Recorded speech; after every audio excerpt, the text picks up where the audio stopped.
कायो के स्कूल न आने से सातोरो बहुत परेशान है और स्कूल खत्म होने के बाद वो कायो के घर भी जाता है, लेकिन वहाँ कोई दरवाजा नहीं खोलता। हालांकि हमें ये दिखाया जाता है कि कायो, उसकी माँ और शायद उसका बॉयफ्रेंड अंदर ही है और शायद इन्होंने कायो को जरूरत से ज्यादा मार दिया है।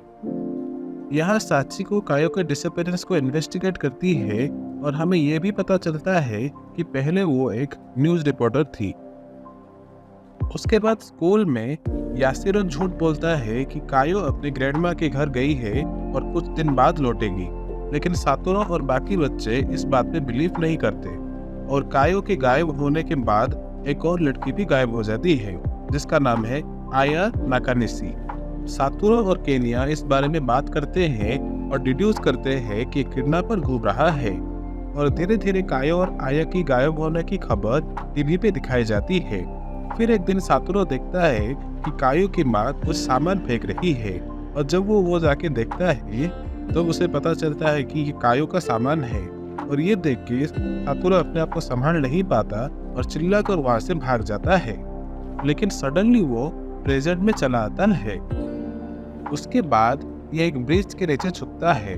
फिर इसे ताकाहाशी का कॉल आता है जो इसे अपने घर बुलाता है। ये दोनों थोड़ी बातें करते हैं और फिर ताकाहाशी बियर लाने बाहर जाता है, लेकिन सातोरो देखता है कि ताकाहाशी ने असल में पुलिस को बुला लिया है, तो ये वहां से चुपचाप भाग जाता है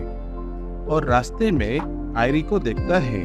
जो इसे अपने घर ले जाती है और दोनों थोड़ी देर बातें करते हैं और सातोरो उसी रूम में सो जाता है। उसके अगले दिन जब सातोरो जागता है तो देखता है कि आयरी ने उसके लिए एक लेटर छोड़ा है जिसमें उसने लिखा है कि वो काम पे जा रही है और रात को उसके पेरेंट्स आ रहे हैं। आयरी फिर काम से लौटने पर देखती है कि ताकाहाशी एक मिस्टीरियस फिगर से बात कर रहा है और वो उसे बताती है कि वो अपने फ्रेंड के लिए एक लेफ्ट ओवर पिज्जा ले रही है और यहाँ हमें यह भी पता चलता है कि ताकाहाशी को आयरी पे क्रश है। उसके बाद ताकाहाशी आयरी को रास्ते के बीच में रोकता है और कहता है कि अगर सातोरो इसके साथ कांटेक्ट करने की कोशिश करे तो ये इसे जरूर बताए। उसके फौरन बाद ताकाहाशी सातोरो को आयरी के घर जाते हुए देखता है और पुलिस को फोन करने ही वाला होता है, तभी आयरी आके उसका फोन तोड़ देती है और उससे एक जोर से मुक्का मारती है और फिर दोनों एक ब्रिज के नीचे बैठते हैं और यहाँ सातोरो पूछता है कि वो इसे क्यों यकीन कर रही है कि इसने अपनी माँ का खून नहीं किया है,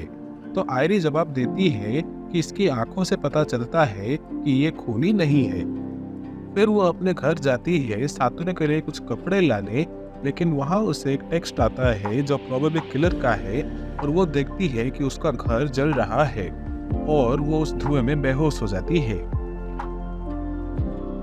एपिसोड 6। सातोरो आयरी को बचाने उसके घर जाता है और इसकी होते वक्त वो चुपके से अपना फोन सातोरो के जेब में रख लेती है, लेकिन बाहर निकलने से पहले ताकाहाशी आ जाता है और कहता है कि वो पीछे के रास्ते से चला जाए क्योंकि सामने पुलिस है। सातोरो फिर वो मैसेज पढ़ता है और फिर आयरी के दिए हुए एक नंबर में कॉल करता है और उससे मीटिंग अरेंज करता है। मिलने पर वो आदमी बताता है कि वो साचिको के साथ टीवी इशिकारा में काम करता था और यहाँ पर हमें ये भी मालूम पड़ता है कि साचिको एक टाइम पे न्यूज रिपोर्टर थी और उस बंदे का नाम सावदा है। वो उसे कायो के मर्डर के बारे में बताता है और कैसे उस किलर ने यूकी के खिलाफ एविडेंस प्लांट किया था वो भी, और सावदा ये भी कहता है कि उसी किलर ने साचिको को भी मार दिया है।